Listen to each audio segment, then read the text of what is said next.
It was supposed to be just another walk home. February 23, 2018, Columbia, Missouri. A college town bathed in wind and winter silence.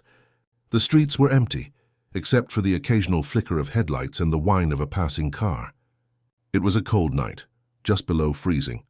One of those nights where the air bites and your breath drifts like smoke. At precisely 7:46 p.m., Jasmine Miller clocked out of her shift at the Riverbend Grocery on Elm Street. Surveillance footage shows her stepping through the automatic doors, a backpack slung over one shoulder, her work apron folded neatly in her hand. She smiles briefly at a co-worker as she exits. It's the last time she's seen clearly on camera. She heads off in the direction of Ash Street, her usual route home. A walk she'd taken dozens of times before. 8 blocks, 15 minutes. It should have been nothing. It should have been easy. She texts her roommate at 7:51 p.m., just 3 words, "On my way." The message goes unread. The roommate's in the shower. By the time she checks her phone, it's already been too long. 02 p.m. Jasmine passes beneath the overpass near Park Avenue. A grainy doorbell camera captures her partially obscured silhouette, hood up, head slightly bowed, hands deep in her coat pockets.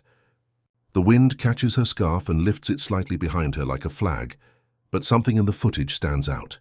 Under the dim wash of a flickering streetlight, Jasmine glances back. Twice, once casually and then again sharper. Her pace quickens. Within 27 seconds, she exits frame and disappears into the dark. 10 p.m. Her phone rings once, a call from her mother. Voicemail picks up 8:15 p.m. Her location pings one final time, only half a block from her front door. And then, nothing, no more messages, no more pings. No sightings, no sound. Jasmine never comes home. By morning, the snow has begun to fall. Light at first, then heavier, enough to blur tracks. Cover hints, swallow time.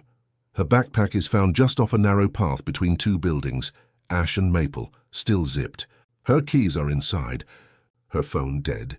Her ID untouched. Her scarf lying twisted near a storm drain. Locals would later remember the silence. How no one heard a scream, no bark, no shout, just absence. Police arrive by noon, circling the area.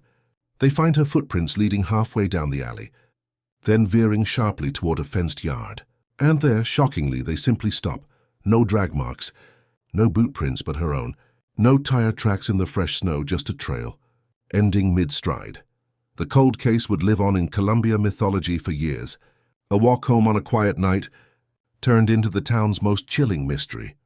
But what lurked in those missing minutes between camera frames and spiking fear between the glance over her shoulder and the vanishing silence, was something no one saw coming, and the answers would take far, far too long to surface. Before the posters, the press, and the panic, Jasmine Miller was just a girl with too many lists and never enough time. She was 23, restless, kind, quick to laugh in private, slower to trust in public. Born and raised in Columbia, Missouri, Jasmine knew the rhythms of the town like her own heartbeat. She'd grown up just 5 blocks from where she would one day vanish. Her mother, Adriana Miller, remembers her daughter's presence as both quiet and fierce, like weather moving in the trees. She didn't need to talk loud to get her point across. You knew what she meant when she looked at you. Jasmine loved sketching corners of the city most people never noticed. Abandoned buildings, cracked sidewalks, rusted banisters. She'd been studying architecture at the nearby University of Missouri, but had dropped out the year prior, citing stress and mounting debt. Still, the spark in her never faded completely. She said she'd go back. Someday she worked nights. Riverbend Grocery wasn't her dream, but it paid rent and gave her space. She lived in a 2-bedroom townhome with Maya, her friend since sophomore year of college. Maya described Jasmine as the kind of person who saved receipts and still left her books open with pages dog-eared. At work, she kept mostly to herself, polite but reserved. One co-worker said she never came off angry, just tired or like there was always something on her mind. She moved with intent. Always seemed almost late even when she wasn't. A person always in motion. There were signs, though little signs of stress cracking beneath the surface. 6 weeks before she disappeared, Jasmine had a panic episode in the stockroom. A tight space, a crowd, a dropped box of cans. The world had closed in fast. She recovered quickly, brushed it off, but Maya said she'd been sleeping less and less ever since. Then there was the breakup. Quiet, no drama, but still wounds unspoken. Her ex-boyfriend, Caleb Jennings, recalled their last conversation. She wasn't angry, just done, like a door closing softly behind you. Even still, Jasmine was rebuilding. Sorting her life. She had made a list of goals for 2018. Get a car, return to classes in the fall, pay off 2 credit cards. Her journal held them, scrawled down in ambitious capital letters. She'd written next to them, move forward no matter how slow. Despite her reserved nature, Jasmine had people. Her mother, Maya, a core group of friends from high school, people who loved her, people who knew she wouldn't just leave. In her final week, Jasmine had spent more time walking alone, sometimes lingering in places longer than usual. Her walks became routines, habits, predictable, and that, in the end, may have been what made her vulnerable. One friend, Savannah, mentioned something in passing during her interview. Just one line. She told me she thought someone was watching her. Like, not aggressively, just noticing her too much. But Jasmine, being Jasmine, had brushed it off. It's probably nothing, she'd laughed. People are weird. On that last day, February 23rd, she'd shown up to work like always, quiet, focused. She'd brought lunch from home, did everything by the book, nothing out of place. Except one thing. During a break that afternoon, she'd stood outside for nearly 10 minutes staring down Ash Street. Co-workers said they assumed she was on the phone, but when investigators later checked, there were no outgoing calls on her mobile. She was just standing, watching, waiting. For what, no one could say, and just hours later, Columbia would start a clock no one knew was counting down. It started like any normal end to a shift. But by the time that shift ended, Jasmine Miller was already walking into history. February 23rd, 2018. The timeline begins. 4:42 p.m. Jasmine clocked out of Riverbend Grocery. A familiar routine. She nodded briefly to a co-worker, zipped her jacket up against the cold, and stepped out onto Elm Street. The wind had picked up. Streetlights buzzed in the chill. A weather advisory warned of incoming ice, but there was no real urgency yet. It was just cold, empty, still. She turned right toward Ash Street. Her usual path home, 4:46 p.m. A silver Ford Escape passes her near the stop sign at 6th Avenue. It's captured briefly on a nearby security camera. The car is irrelevant. Jasmine's figure, hood up, boots crunching against the pavement, is all that matters. Her head is down, her shoulders hunched. She's alone, 51 p.m. Jasmine sends a text to her roommate, Maya Shaw. On my way. It's casual, routine, no punctuation. No warning. The message is never replied to. 56 p.m. A Ring doorbell camera near Hinkson Avenue records a dark figure, consistent with Jasmine's outfit, moving down the opposite sidewalk. There's a flicker of hesitation in her steps. A brief pause. Something catches her attention. She looks over her shoulder. There's no evidence anyone's following her. No second figure in the frame. But Jasmine adjusts her bag slightly, quickens her pace, and crosses the street. Perhaps out of caution, perhaps instinct, 2:02 p.m. She's seen walking past a local community church. Pastor Will's locking up for the night. Later tells detectives he vaguely remembers seeing someone rushed, looking behind her as she moved past. He didn't think anything of it at the time. 6 p.m. Her route would have brought her near Maple Alley, a quiet, narrow passage that ran between 2 old commercial buildings. A shortcut. Her shortcut. She used it often. Enough that it became a habit. But no camera captures her here. No neighbor hears any sound. No bark, no engine. No call for help, just silence, and an empty street soon to be swallowed by snow. 10 p.m. Jasmine's mother, Adriana, makes a call. It goes straight to voicemail. She leaves a simple message. Hey baby, just checking in. Call me later. Love you. 8:12 p.m. A final, partial form of Jasmine flashes through a grainy community camera mounted above Norris Hardware. Shadowed by distance, motion blurred, but it's her, jacket, backpack, walking fast. This time she glances over her shoulder once again, and then disappears around the corner near the alley's edge. That's the last time she's ever captured on any device. 15 p.m. Her phone pings off a nearby tower. The signal is weak. Directional estimation puts her within a half-block radius of her home, but she never arrives. Roommate Maya notices the absence first. At 8:45, she opens the door to check. Jasmine still isn't back. 10 minutes, 15:30, she texts, then calls. No answer. At first, she waits, thinking maybe Jasmine got held up. Store's still open. Maybe a late errand. But by 9:30, fear has begun to grow. Quietly but relentlessly. That feeling that tightens in your chest when something small doesn't feel quite right. 9:47 p.m. Maya leaves the porch light on. By midnight, Jasmine's circle of friends is alarmed. Her mother can't reach her. Co-workers say she left on time. But there's no trace of where, why, or with whom she might have gone. Only an abrupt end to a routine that should have been forgettable. The next morning, Jasmine's path is retraced. Her backpack is discovered nestled in a sliver between two dumpsters. Undisturbed. Unopened. Her keys still clipped to the inside. A worn leather scarf is found tangled over a storm grate. The alley, covered in ice. But beneath that ice, just faintly, are footprints, heading in and then stopping mid-stride clean. No apparent scuffle. No signs of her leaving, just ending. And the question spreads like fog across Colombia. How does someone disappear in 15 minutes while walking a route they've walked their whole life? By morning, panic had a name. And the clock had already bled precious, irreversible hours. When Jasmine's mother, Adriana Miller, called the police at 7:12 a.m. on February 24th, her voice shook, not with hysteria, but with a controlled kind of dread. Jasmine hadn't returned that night. No messages, no sounds, no sign of any kind. The dispatcher entered it as a report of concern, not yet missing. Jasmine was 23, an adult, not technically under any threat, which meant no Amber Alert, no immediate urgency. She's probably with friends, an officer later told Adriana. Maybe had a rough night, but Jasmine wasn't the kind of person to vanish, not without calling her mother, not without turning the porch light off herself.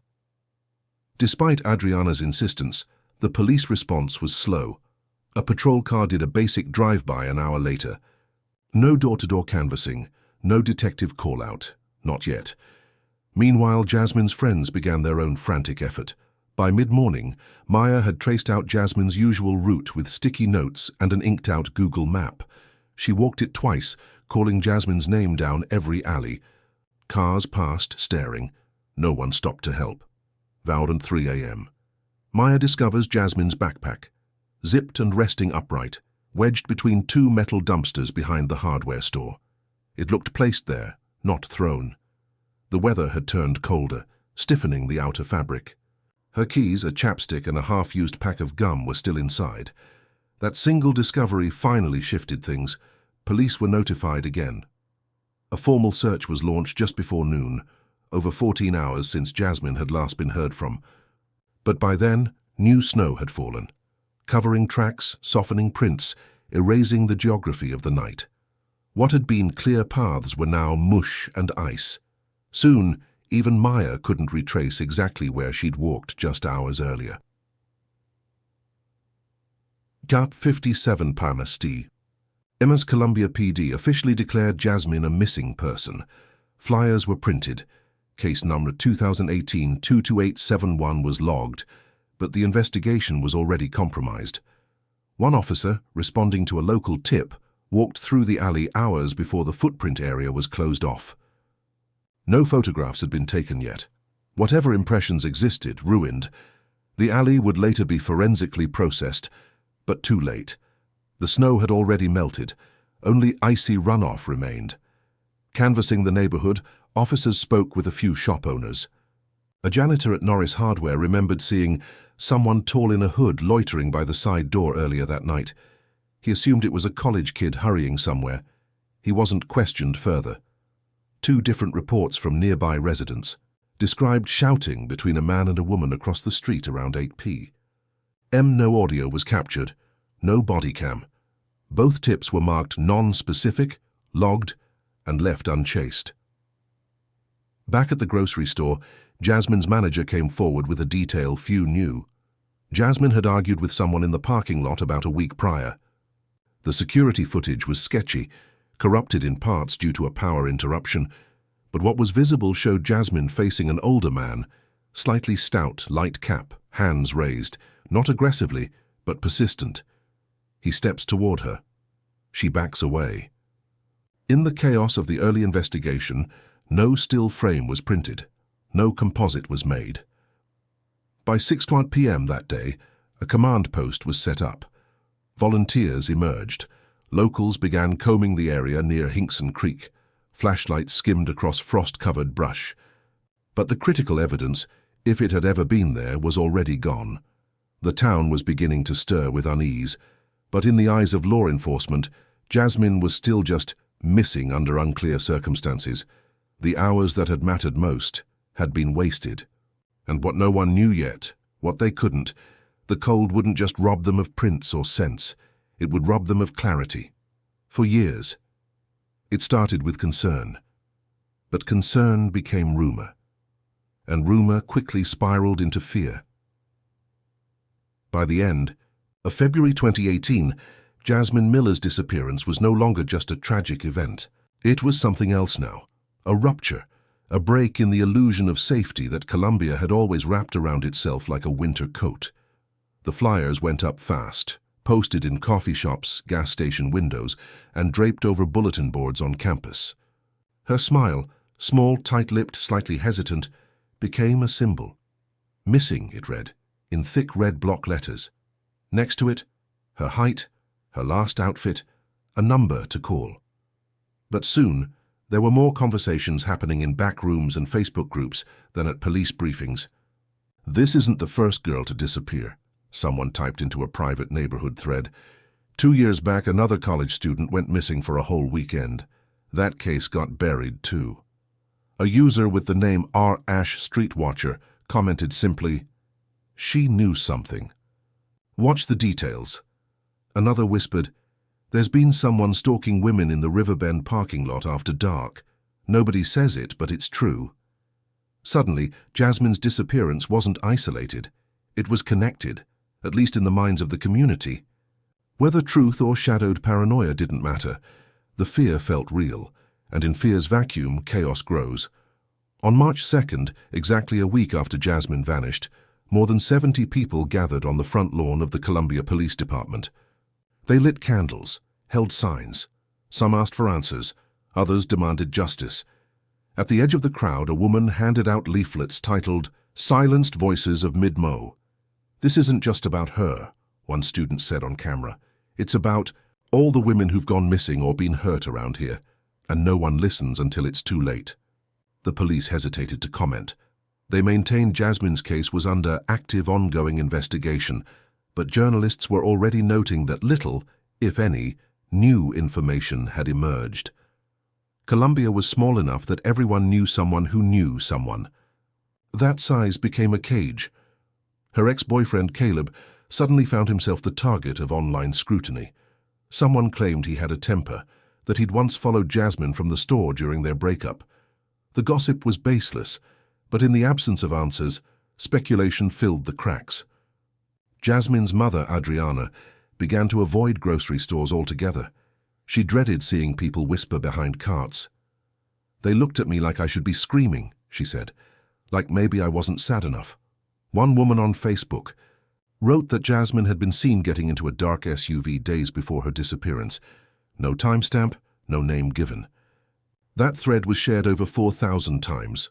The rumor went nowhere, but it stuck. Another man claimed his daughter had heard screaming 2 nights after Jasmine vanished, near the construction site downtown.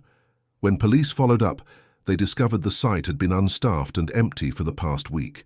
False leads, emotional whiplash.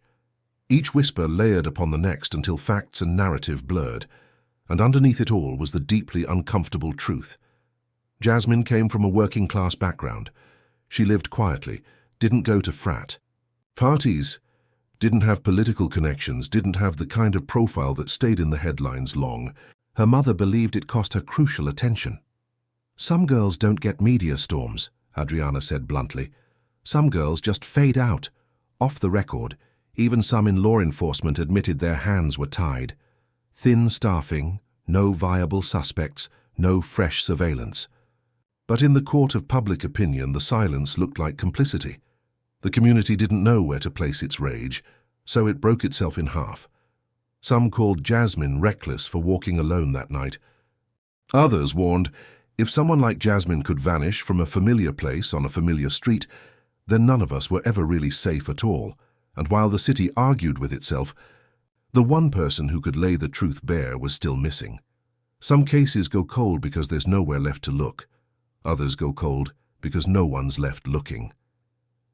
For Detective Maria Ortiz, this one was different from the start. She'd seen missing person cases before.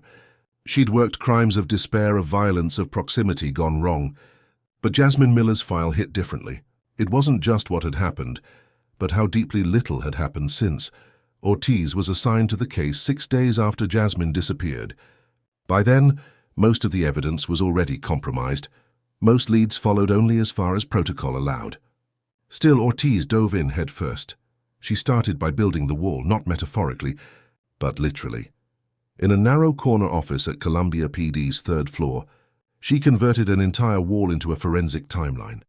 Laminated maps marked Jasmine's known route in red ink. A grid of timestamps stretching minute by minute from 7:42 to 8:15 p.m. filled one side. Photographs, blurred screenshots, interview quotes, traffic logs. This was her battlefield. I mapped it down to the minute, Ortiz would later recall. But no matter how I lined up the dots, it just didn't make sense. She walked Jasmine's route. Not once, not twice, but dozens of times over weeks, mornings, nights, even during rain. She wanted to see it how Jasmine had seen it. She began tracking ambient noise, streetlight intervals, shadow coverage. She even stood still, where Jasmine paused in that final ring camera. Framed just to feel it. I needed to know where the silence began, she'd write in her private case. Journal, she re-interviewed Maya, the grocery manager, a janitor from the hardware store. Dozens of tips that had already been skimmed were reopened, rerun, hands stretched to breaking, but the further down Ortiz went, the more the seams unraveled. Security footage from a gas station 1 block east of Jasmine's known path was erased. Routine data overwrite, no backup. A vehicle seen idling near the alley on February 23rd was never traced. No plate visible. No one remembered it. Leads thinned. Her days extended into nights. She ate lunch at her desk. Her case files sprawled into boxes that took up half her floor space.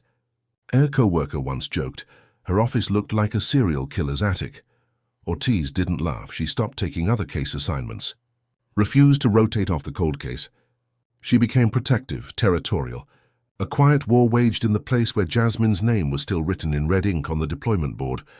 At home, Ortiz's husband noticed the shift. She wouldn't sleep. Woke up writing notepad thoughts at 2 a.m., he said in a later interview. Jasmine's face was always in the corner of something. A mirror, the fridge, her dashboard. But nothing came, no breakthroughs, no confessions. Each quarter, a supervisor asked if this was still an active case or just a drawer with a name on it, and each time Ortiz said the same thing. She didn't just vanish. We missed it. That's not on her, it's on us. By 2019, pressure built. Jasmine's case file sat among dozens in the department's cold case unit. No new tips, no new evidence. Ortiz remained. But the detectives around her rotated. Budgets thinned. Resources dried out, hope too. I felt like I owed Jasmine clarity, Ortiz said. But clarity requires facts. And facts require fragments. And this case didn't give any. By mid-2020, Ortiz was reassigned. Officially listed as personnel flow adjustment. Unofficially. Burnout. But she never stopped checking back in. Never stopped watching forums or side-chatting with patrol officers about chatter on the street. The wall came down, but the case stayed alive in her apartment, tucked inside manila envelopes. The silence around this case, she wrote in 2021, is louder than any we've had. That means something's still underneath it. And she was right. Something still was. But it would take a new set of eyes and a decade's worth of distance to finally see it. There's a particular kind of grief that comes with not knowing. It's not like death, but it's not like living either. The months after Jasmine Miller's disappearance blurred quietly into years. What began as a search became a vigil. What began as a headline faded into memory. Eventually, her face on the flyers peeled under rain. The tape gave out. Corners curled. As the color bled from every copy that had once shouted missing in red ink, and all that remained was silence. From 2018 to 2021, over 300 tips came through the Columbia PD hotline. Most were wrong. Many were cruel. One woman in Kansas City claimed she'd seen Jasmine pumping gas until detectives pulled the footage and discovered the girl looked nothing like her. A man from mid-state said a transient woman had confessed to burying a girl by a river, but his story shifted with each retelling. Psychics mailed in sketches. None of them matched. Volunteers searched abandoned lots by the railroad track again and again. They found burned-out mattresses, old bones from animals. Nothing human. Leads unraveled. Files collected dust. Even Ortiz, still checking the case unofficially, stopped hoping for movement and just hoped not to forget anything important. And then in 2020, something eerie arrived. An anonymous letter. Postmarked in Jefferson City. No return address. No fingerprints. It arrived in a plain white envelope at Columbia PD's Records Division. Inside a single typed sentence. Check beneath the iron trestle bridge, near where the cattails grow. That was it. No signature. No context. The letter was brought to the cold case team. They scanned the bridge. Drones, cadaver dogs, divers, nothing. The bridge crossed over Hinkson Creek, a place already combed early in the investigation. Beneath it, only moss-covered runoff and sun-whitened driftwood. The location led nowhere. The handwriting was printed, not cursive. Typed on a machine at least 20 years old. The ink was smeared and water-damaged by the time labs got to it. Still, for Jasmine's mother, hope stirred, however briefly. She clung to the strange letter, folded it into one of the doll drawers in Jasmine's childhood bedroom. Still preserved exactly as her daughter had left it. Bed made crisp, notebook open mid-sentence, calendar frozen on February 2018. Each year on her birthday, Adriana wrote her daughter a new letter. Most were never mailed, just scribbled into a composition book she kept on her nightstand. If you're out there, I hope you're not cold. I still remember your laugh. When the power went out and we lit candles and you pretended we were witches, you're still my girl, always. She spoke to Jasmine like she might still be somewhere, just caught between lost time and warped distance. It was easier than saying gone. Over time, people stopped asking questions. The neighbors started locking front doors a little earlier. Campus safety escort requests spiked. Riverbend Grocery installed new cameras, better, clearer, and motion-triggered. Jasmine's old co-workers turned over. Her manager retired 2 years later, eyes still wide with guilt. And Columbia moved on. But not everyone forgot. Online, on niche threads and fading true crime subforums, Jasmine's case lingered like a ghost. Someone using the handle @echo in the snow posted threads every February, piecing together timelines, redrawing the walking route, examining traffic light intervals. The posts would go mostly ignored, buried beneath newer tragedies. But @echo in the snow never stopped. One thread ended with, "She didn't run. She didn't choose to vanish." That night was a one-way path masked as routine. In 2022, Jasmine's case was officially relabeled as inactive with pending tips, a phrase written in the coldest kind of ink. Files boxed. Evidence archived. The pins on Ortiz's wall removed or repurposed. The red tape was gone.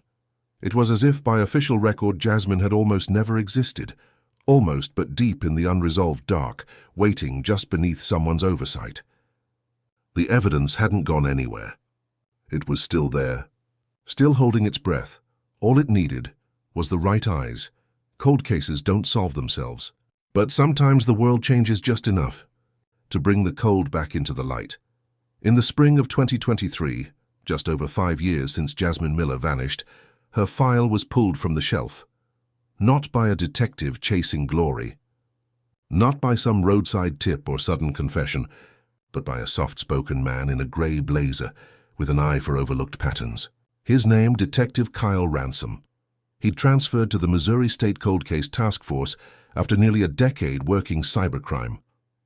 To many, it seemed a strange move, leaving a fast-paced, high-tech world for dust-covered case boxes and old Polaroids. But for Ransom, old cases held something digital never could, silence with questions still echoing inside. When he opened Jasmine Miller's file for the first time, it felt incomplete. The timeline was tight, the witness accounts vague, public interest, high in the early weeks, steeply declined before even 1 year had passed.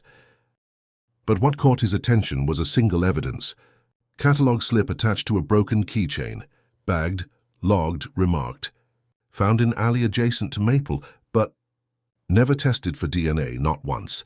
In 2018, the technology didn't exist. Surface contact DNA collection, also known as touch DNA, was in its infancy. And the sample? Too degraded, too small, too risky to burn on poor resolution. But 2023 was different. The Missouri Bureau of Investigation had recently invested in low copy number LCN DNA amplification.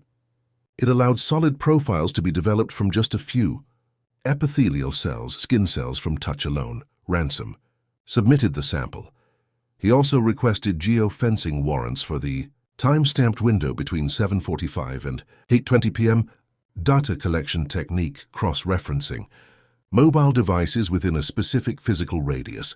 The alliance between biology and digital forensics had matured, and as these two slow-burning threads began to process, the DNA match, the phone data, Detective Ransom dove into the witness statements with fresh eyes. One name listed but never formally cleared surfaced again: Raymond Soulsby, a maintenance contractor. He'd been working in buildings along Ash and Maple during February 2018. In his original interview, he said he didn't see anything that night and had an alibi. Logging in at a job site before 9 p.m., Ransom tracked the job site log electronically. It showed a check-in, but curiously, no checkout. He requested additional employment verification. That form too raised red flags. 2 entries had been backdated, entered manually after February 24th. It wasn't enough for a warrant. Not yet, but it was enough to reopen the case. Enough to bring it back to the top of the Missouri Task Force Board.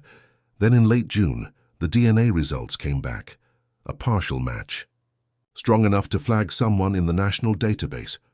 And that someone already had his name in the file: Raymond Marcus Hensley, not Soulsby. As it turned out, the original interview notes had listed his alias, the name he used on freelance jobs, but hidden beneath that mask was a man previously arrested for show, trespassing and disturbing the peace back in 2011, charges minor. Records sealed. But the DNA didn't lie. It was trace, a mix of Jasmine's epithelial cells and another profile, found partially embedded in the plastic coil of the torn keychain. That, plus the inconsistent time logs, drew a line directly back to him. Ransom called it one of those moments where the air around you gets quiet, like the whole room understands what's about to happen before anyone says a word. Yet still, there was protocol, patience. He didn't go knocking right away.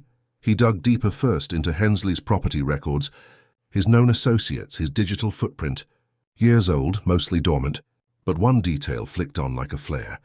In early 2018, just before Jasmine vanished, Hensley had applied for a short-term rental permit in a garage apartment 2 blocks from the alley. And 1 week after her disappearance, the permit was cancelled, no reason listed. The past was beginning to stir. And for the first time in years, Jasmine's case was no longer still. He lived 5 blocks from where she vanished. He walked the same streets, nodded at neighbors. No one looked at him twice. They should have. Raymond Marcus Hensley, 51 years old, born just outside of Sedalia. No wife, no kids. A maintenance worker contracting under various aliases throughout mid-Missouri. To most, he was routine bordering on irrelevant. A man who blended into the infrastructure of the city the way streetlights and mailboxes do. Always there, rarely remembered. He had worked on minor city contracts, cleaning out HVAC units, patching drywall in empty offices, clearing snow from side alleys. Just enough to be known, not enough to be noticed. Jasmine had crossed paths with him at least once, possibly more, Detective. Ransom was able to cross-reference an internal Riverbend grocery vendor list back when Jasmine still worked there, with a subcontracted maintenance call from February 14th, 2018, name on file. Mark R. Hensley, service code, drain snaking, storage closet, estimated duration 41 minutes. Time logged out? Handwritten. He'd been in the building, within proximity, and no one remembered him. Neighbors described him as quiet, Kept to himself. Walked a rusted Labrador mix every evening around 8 p.m., often taking the long route through the east side of town. That detail would later twist investigators in the gut. PM, Jasmine's walk home time. Ransom tracked. Hensley's path over several months. Ash Street, past the church, cutting across Maple Alley, sometimes with his dog, sometimes alone. Always around the time Jasmine took her route home. No one had made the connection. In interviews, some neighbors even confessed they'd seen him the night Jasmine vanished. "I thought it was someone walking their dog," one said. "Didn't know I should have paid more attention." His garage apartment, where he briefly lived in early 2018, was now a storage unit. Clean, empty, rented out since, but in cross-reference with city records, Ransom found that the permit cancellation for that garage space came 3 days after Jasmine's disappearance. There was no reason listed. When Ransom finally conducted covert visual surveillance in mid-July 2023, what he saw spelled something worse than evasion. It spelled habit. Hensley still walked the same path. Still at night. Still circling downtown like clockwork. He'd changed his appearance slightly. Shorter hair, no longer wore a cap, but his gait was the same. Head slightly down, left hand adjusting his coat pocket every few steps. A subtle tick. Ransom reopened the old property warrant, this time with teeth. The DNA match gave grounds. The altered time logs provided intent. And the inconsistencies in his public records. That was the third strike. On August 1st, 2023, police executed a search warrant on a secondary property owned by Hensley near the county line, a residence he used for long-term storage and equipment maintenance according to his contracts. Inside? A near-empty space, except for one thing. In the corner of the garage, tucked inside a thick winter coat in a sealed Rubbermaid bin, was a jacket. Faded green canvas. The hoodie Jasmine had worn when she left work that night in 2018. Plastic fibers from her scarf, still embedded in the inner lining. Testing took 48 hours. Blood was present. Partial match confirmed. Jasmine Miller. The forensic clock ticked forward. Hensley was arrested without incident in the parking lot of a diner he frequented twice a week. He didn't run. Didn't ask why. Just nodded when they said his name. The man who once slipped by undetected for more than 5 years, now sat quietly in the back of a patrol car, watching streetlights disappear through the glass. Detective Ortiz, long retired, got the call at 7:14 p.m. that night, same time Jasmine had once walked out of the grocery store for the very last time. Ransom's voice was quiet over the line. "Maria, we got him." Sometimes when the words finally come, they arrive like an aftershock, quiet, but devastating. Raymond Marcus Hensley sat in interrogation room B for 6 hours before he said a word. The lights were soft, low enough not to agitate. A bottle of water on the table. Manila file in front of him. A clock ticking faintly from the wall. Detective Kyle Ransom didn't press, not at first. Hensley just stared at his own hands. There was no twitch, no posture of panic, just the hollow stillness of someone well-practiced at pretending they haven't spent the last 5 years unraveling themselves. The blood on Jasmine's hoodie was already confirmed. 2 independent labs, the scarf fibers, the geolocation discrepancies, the falsified work log from 2018, and now a growing digital trail was building behind it all. Hensley knew it. What broke him in the end wasn't the evidence. It was the photo. Ransom slid Jasmine's final frame across the table, a grainy still from the Ring camera. Her figure small under the streetlight.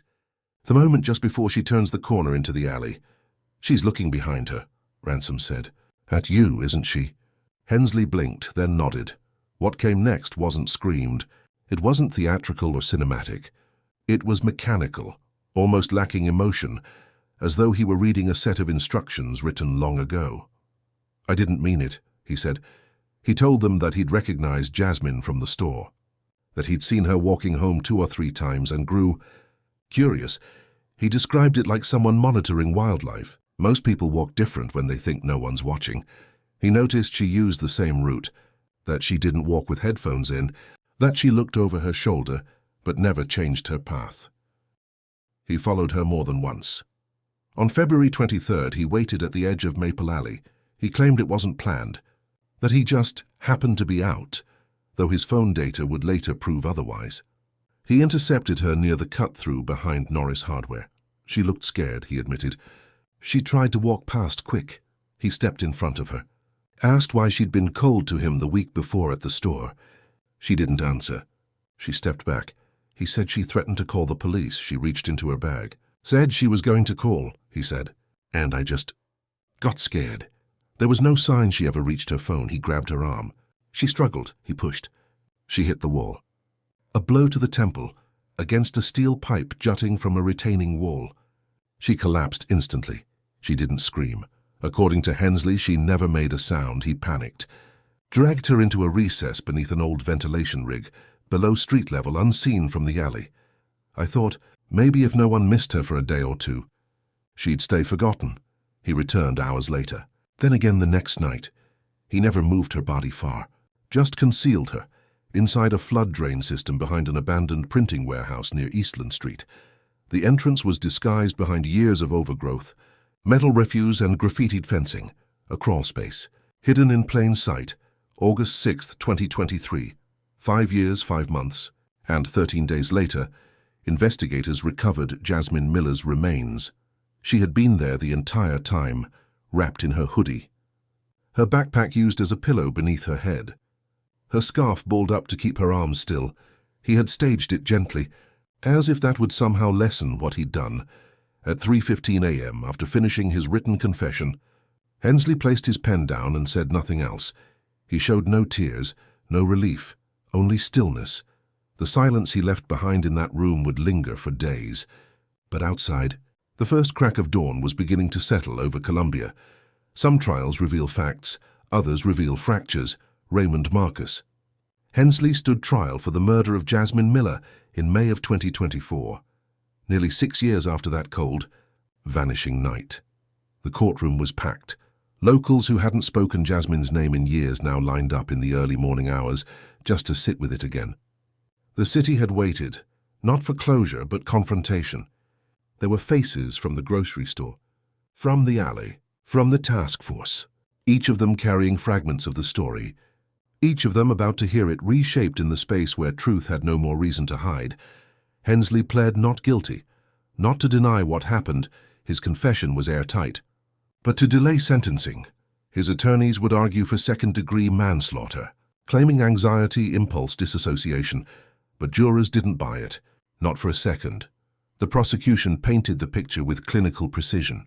They mapped the timing, reconstructed the path, showed exact cell tower triangulation, proving Hensley had waited on that alley for more than 20 minutes before Jasmine appeared. This was not a spontaneous moment of panic. Assistant District Attorney Kelsey Walken told the jury, this was a pattern, a trap, and the violent end of a long obsession.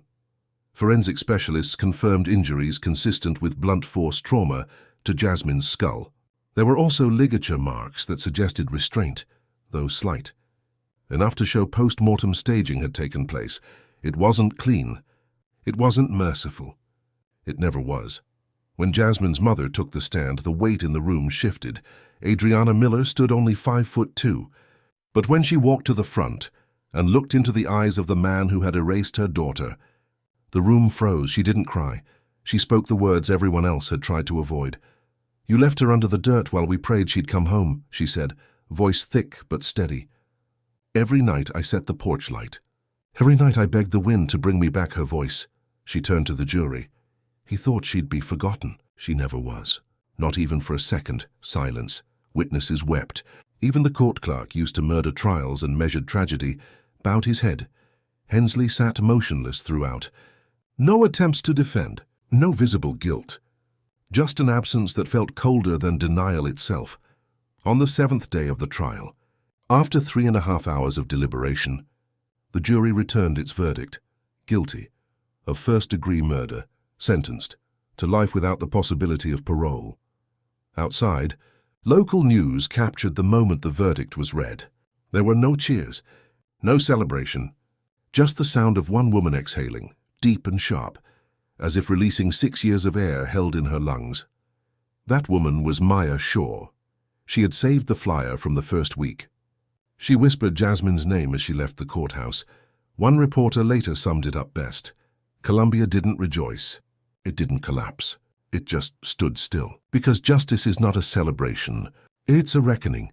In the weeks following the trial, the city unveiled a memorial bench on the campus of the University of Missouri. Near Jasmine's old architecture building, etched into the stone were her name, her birth date, and just 4 words: she walked, she mattered. Even when it ends, it doesn't. Not really. The verdict had been read. The cameras packed away. Courtroom doors closed. And yet the story of Jasmine Miller was still unfolding, not in headlines anymore, but in quiet spaces where grief leaves its fingerprints. Columbia moved forward, as towns do. Grocery stores restocked. Classes resumed. Empty alleys filled again with footsteps and noise. But if you looked closely, if you stood still long enough, something had shifted in the air. There was an invisible line drawn through the city now, before and after, for Adriana Miller. Days returned slowly, without court dates or detectives, without search parties or press calls. Just the stillness of a house where the porch light no longer had to stay on. She left Jasmine's room untouched. The bed remained made. The books left open. A sketch, half finished, hung on the wall above the desk. A crooked city skyline with Jasmine's name scrawled subtly in the corner. Next to it, Adriana placed a single piece of evidence returned after the trial. Jasmine's scarf. Soft, red, still faintly scented with jasmine soap and February wind. Detective Maria. Ortiz came to visit a few months after sentencing. Retired. Hair streaked silver now. Slower in her speech, but sharper in her eyes. She and Adriana sat on the front porch, silently watching twilight settle across the lawn. She wasn't here in uniform. She didn't need to be. The case had walked beside her long after her badge came off. I failed her for a while, Ortiz said.